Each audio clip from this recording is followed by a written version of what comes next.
My wife chose her toxic best friend's lies over our marriage. When the truth came out, she begged me back, but I'd already moved on. Hi everyone, before we dive in, a quick favor. If you enjoy content like this, please hit the subscribe button. It's free, supports the channel, and ensures you never miss out on amazing videos. All right, let's get started.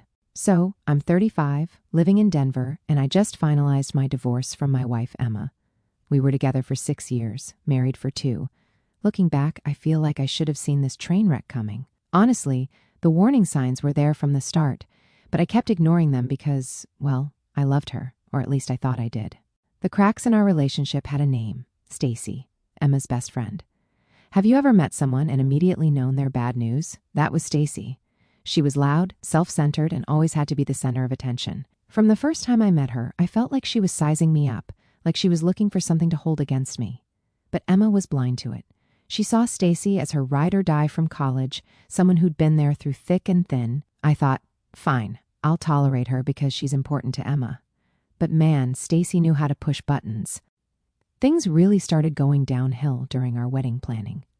I proposed to Emma after 3 years of dating. We were living together by then, and it just felt like the next step. She was ecstatic, and honestly, so was I at first.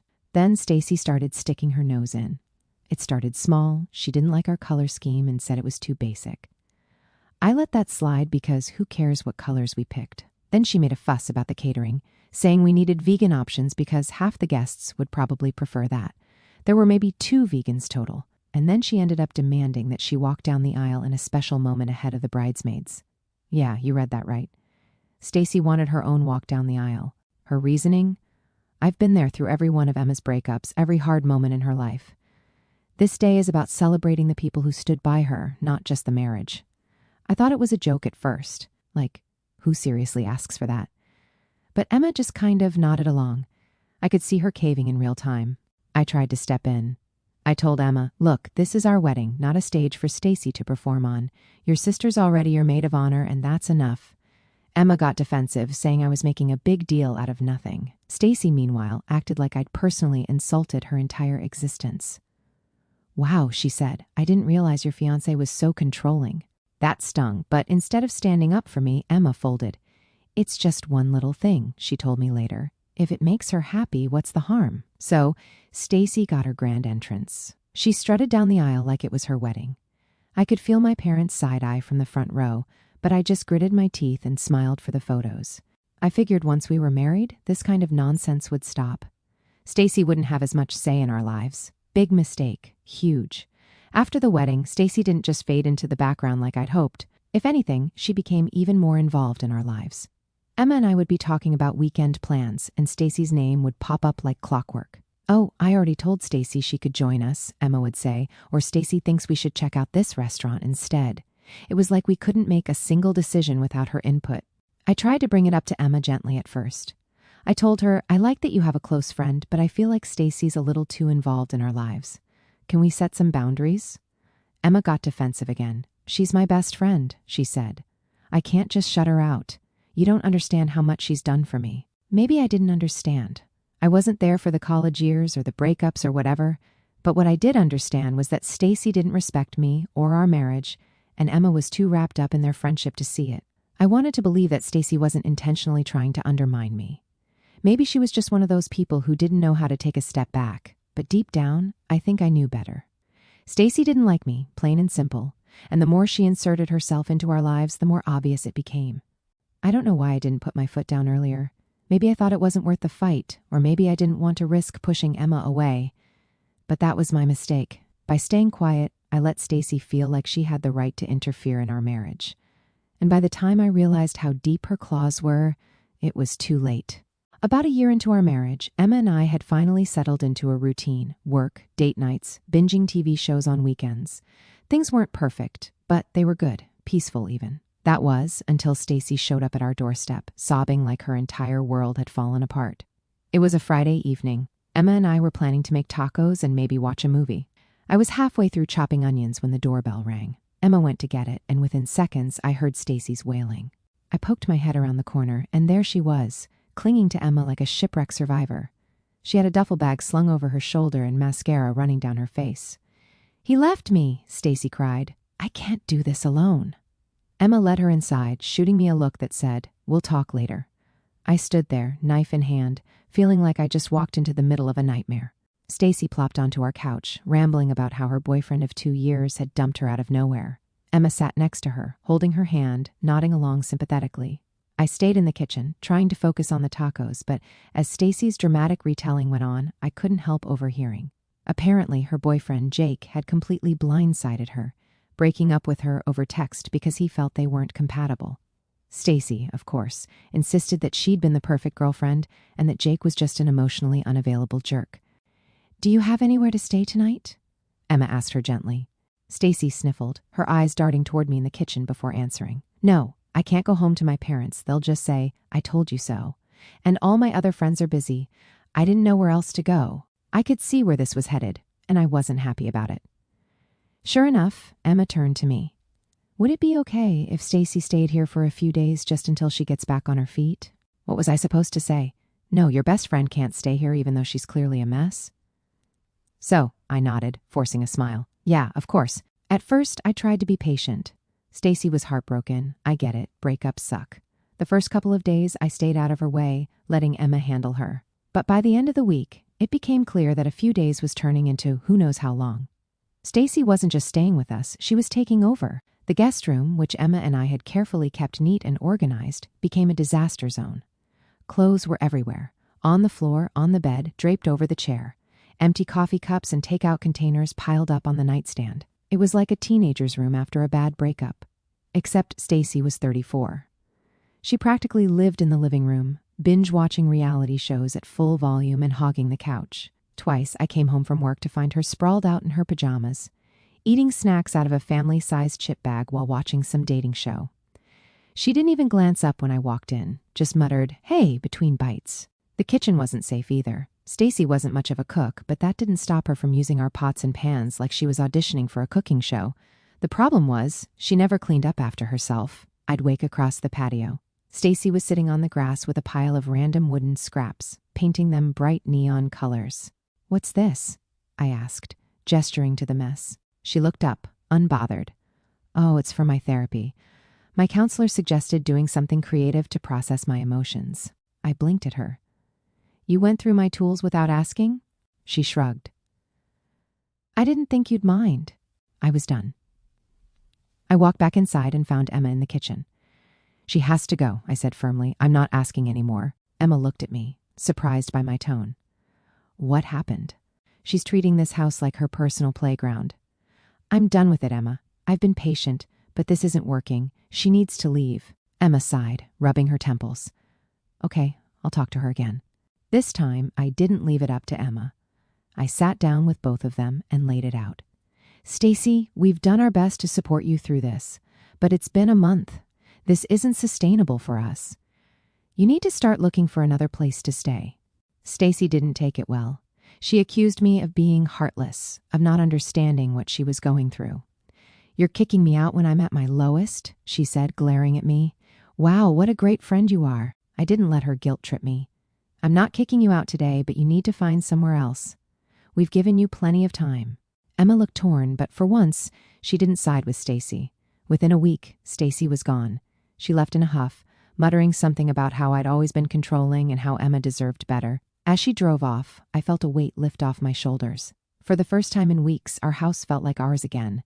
But even then, I knew this wasn't the last we'd hear from Stacy. The real Stacy damage started on a random Saturday afternoon.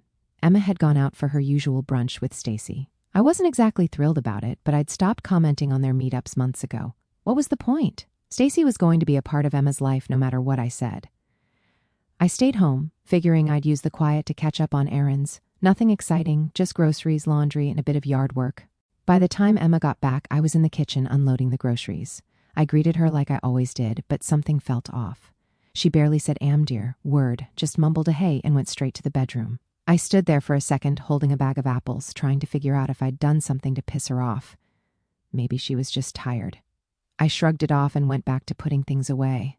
For the rest of the day, Emma was distant, like really distant. She avoided eye contact, answered my questions with one-word replies, and spent most of her time glued to her phone. I asked her a couple of times if something was wrong, but she just brushed me off with, "I'm fine." Clearly she wasn't. I figured maybe Stacy had unloaded some of her usual drama, and Emma just needed time to process. That night, though, things got weird. After dinner, she barely touched her plate and went to bed early. When I joined her later, she was curled up on the far edge of the bed, pretending to be asleep. I lay there, staring at the ceiling, wondering what the hell was going on. The next morning, I decided to push the issue. "Emma, seriously? What's going on? You've been acting weird since you got back from brunch." She hesitated for a moment, not looking at me, then said, "I need to ask you something, and I need you to be honest." "Okay," I said, feeling a knot form in my stomach. "What is it?" She finally turned to face me, her expression a mix of anger and hurt. "Were you with someone else yesterday?" I blinked at her, completely thrown off. "What? No, what are you talking about?" Her voice got sharper. "Stacy said she saw you in a parking lot. She said you were in your car, making out with some woman." For a second, I didn't even know how to respond. It was so out of left field that I almost laughed. But when I saw how serious Emma looked, the disbelief turned into frustration. "Emma, that's ridiculous. I wasn't with anyone. I was grocery shopping." "She described your car," Emma snapped. "She said you were wearing your brown jacket. She even knew the parking lot by that little strip mall near Main Street." I felt like I was in a bad dream. Yeah, because I was at that strip mall. That's where the grocery store is. "I wasn't making out with anyone. I was buying milk and bread." Emma crossed her arms, glaring at me. "Then why would Stacy say she saw you?" That question pissed me off more than anything. Not, "Are you sure she's mistaken?" Or could it be a mix-up? Nope, just why would she lie? Like the idea of Stacy lying was somehow impossible. "I don't know, Emma," I said, my voice rising. "Why don't you ask her?" "Because I didn't do anything wrong." But she wasn't listening. "I don't know what to believe," she muttered, shaking her head. "Stacy wouldn't lie about something like this." That hit me like a punch to the chest. She didn't know what to believe? After everything we'd been through, she couldn't trust me over Stacy? I stood up, pacing the room.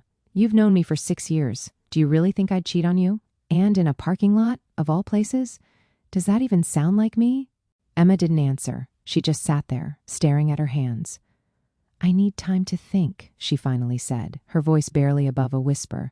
The next few days were hell. Emma barely spoke to me. She moved into the guest room, saying she needed space. Every time I tried to bring up the conversation, she shut me down. "I'm not ready to talk," she'd say, "or I need more time."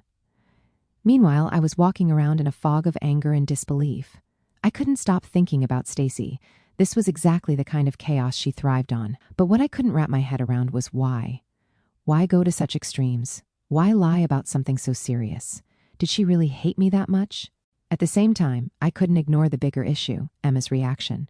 The fact that she didn't even give me the benefit of the doubt said more about our marriage than Stacy's lies ever could. If she trusted Stacy's word over mine, what did that mean for us?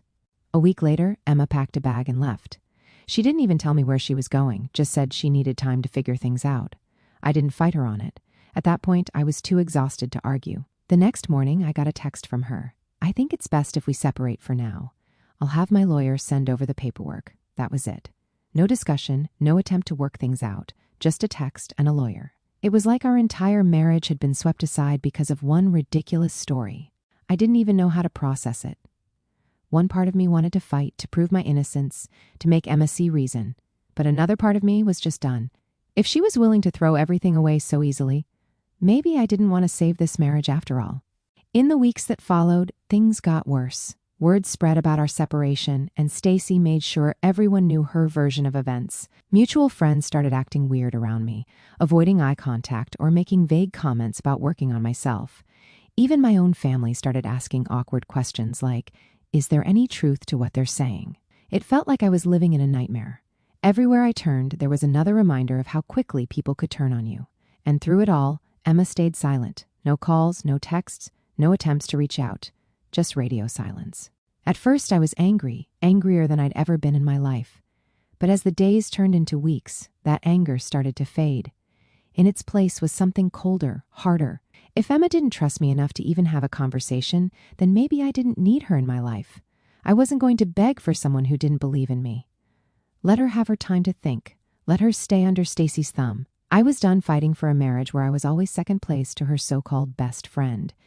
If this was how it was going to end, then so be it. 2 months after Emma left, on one Thursday evening, something happened that I didn't see coming. I was minding my own business, scrolling through my phone while eating dinner, when I got a text from a number I didn't recognize. It read, "Hi, this is Marissa. I know Stacy lied about you. Can we talk?" I stared at the screen for a moment, trying to figure out who the hell Marissa was. The name rang a faint bell.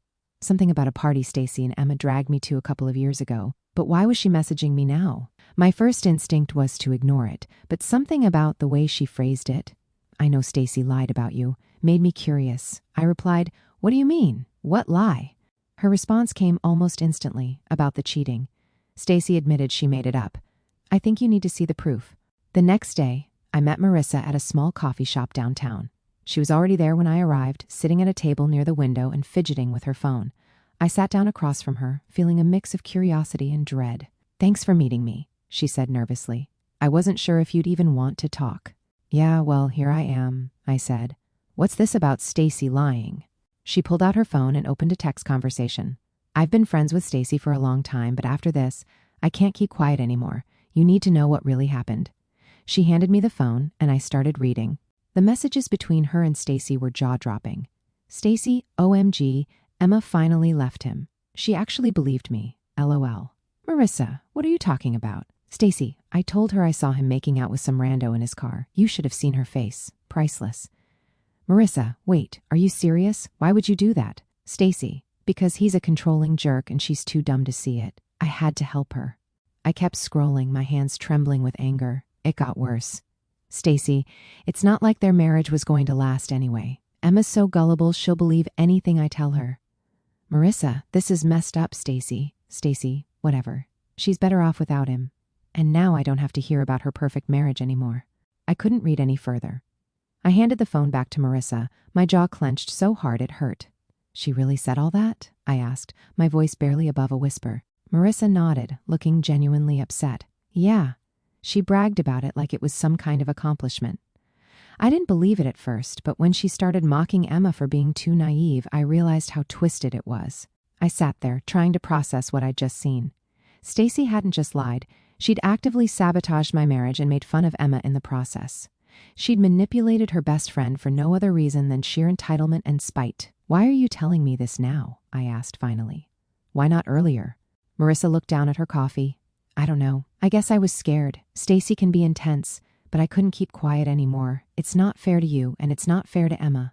I took screenshots of the messages and thanked Marissa for coming forward. On the drive home, I couldn't stop replaying the conversation in my head. I wasn't just angry. I was furious. Furious at Stacy for being such a manipulative, entitled piece of work. Furious at Emma for falling for it so easily. And furious at myself for letting Stacy get away with her crap for so long. But more than that, I felt validated. For months, I'd been walking around with this cloud over my head, wondering if I could have done something differently. Now I had proof that none of this was my fault. Stacy had set me up from the start, and Emma had played right into her hands. By the time I got home, my anger had simmered down into something colder. I wasn't going to lash out or throw accusations around. No, I was going to handle this the right way. First, I forwarded the screenshots to my lawyer with a quick note. "This is what really happened. Let me know how we can use it."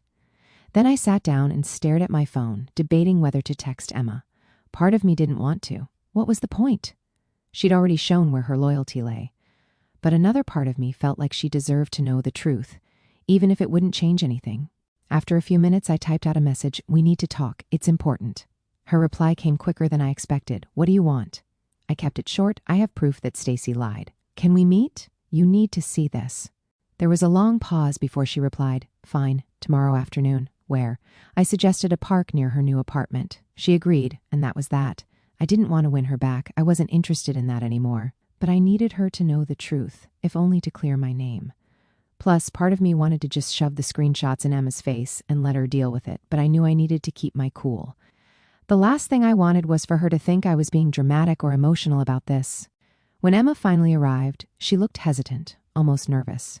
She was wearing her usual casual outfit, a hoodie and jeans, but she didn't have that confident air she used to carry. She spotted me and gave a small wave before walking over.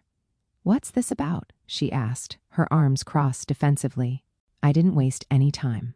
I pulled out my phone, opened the screenshots Marissa had sent me, and handed it to her. "Read this," I said flatly.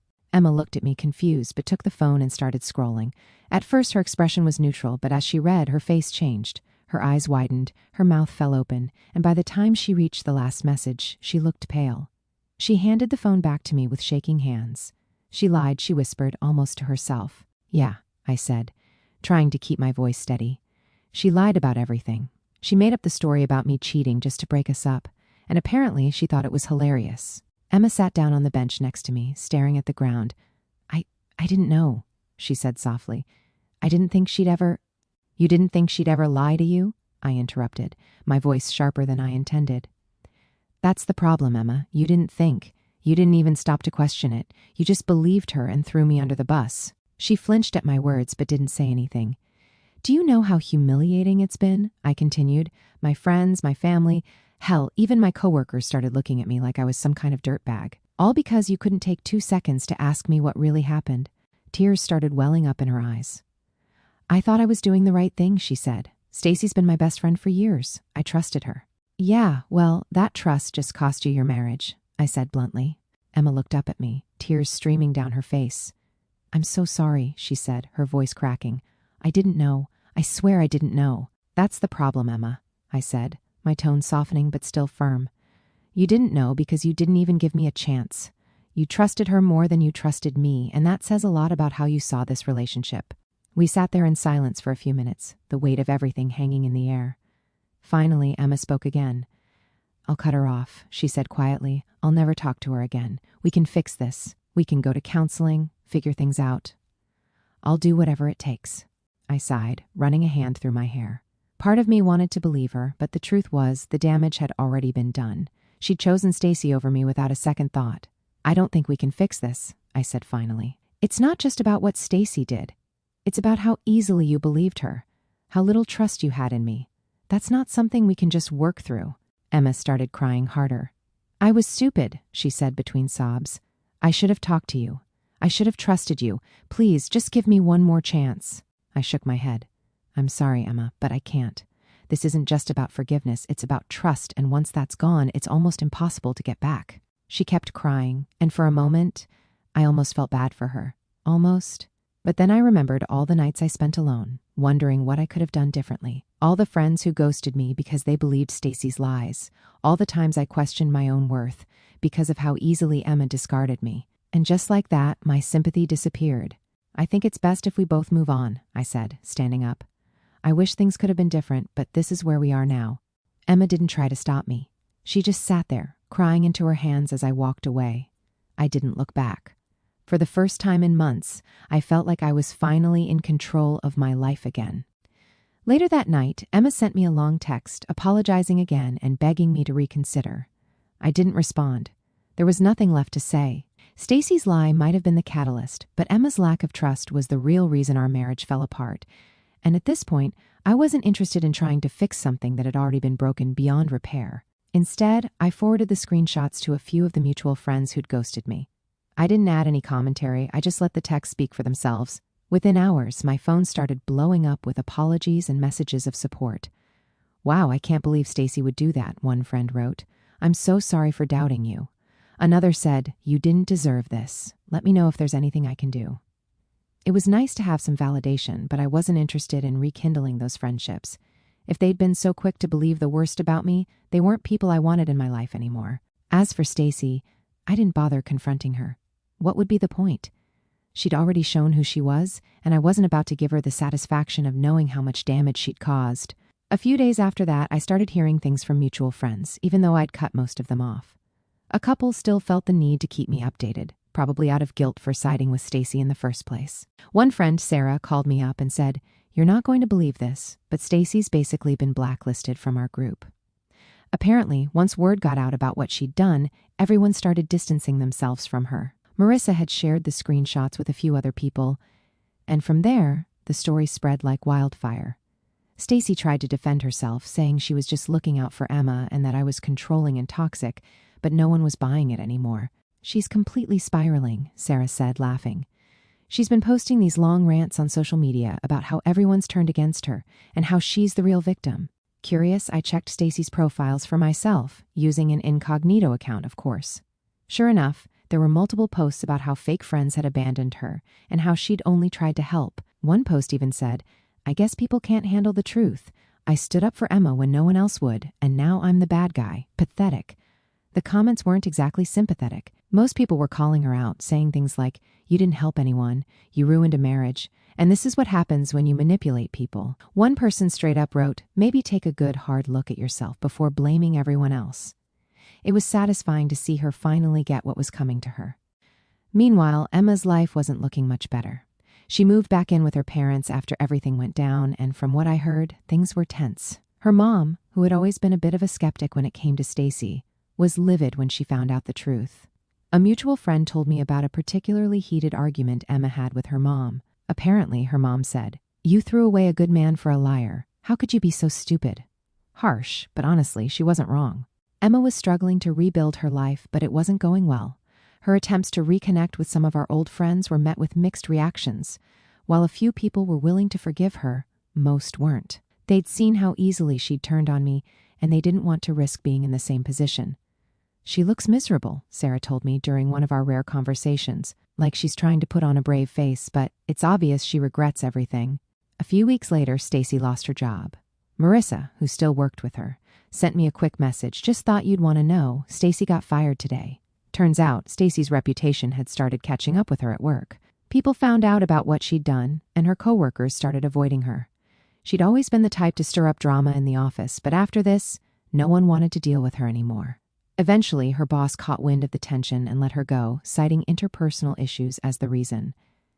I'd like to say I felt bad for her, but I didn't. She'd spent years manipulating people and causing chaos, and now she was finally facing the consequences. As for me, life kept getting better. One day, months after everything had gone down, I ran into Marissa at a coffee shop. We ended up chatting for a bit, and she filled me in on the latest gossip. "Emma reached out to Stacy a few weeks ago," she said, rolling her eyes. "Can you believe that?" "What happened?" I asked, genuinely curious. "Well, Emma tried to apologize, saying she wanted to move past everything," Marissa explained. But Stacy just laughed in her face. She told Emma she was pathetic for even trying and that she was better off without her. I shook my head, a mix of amusement and disbelief. Figures. Stacy doesn't know how to take responsibility for anything. Marissa smirked. "Yeah, well, they're both getting what they deserve." Looking back, I can't say I'm glad everything happened the way it did, but I am grateful for where I ended up. Stacy and Emma's toxic dynamic was a ticking time bomb, and I just happened to be the collateral damage. But in the end, they destroyed each other, and I got to walk away with a clean slate. It's funny how life works sometimes. Karma doesn't always come immediately, but when it does, it hits hard. Emma and Stacy learned that the hard way, and honestly, I'm okay with that. They made their choices, and now they're living with the consequences. As for me, I'm moving forward. I've built a life that makes me happy, surrounded by people who truly care about me, and that's the best revenge I could have asked for.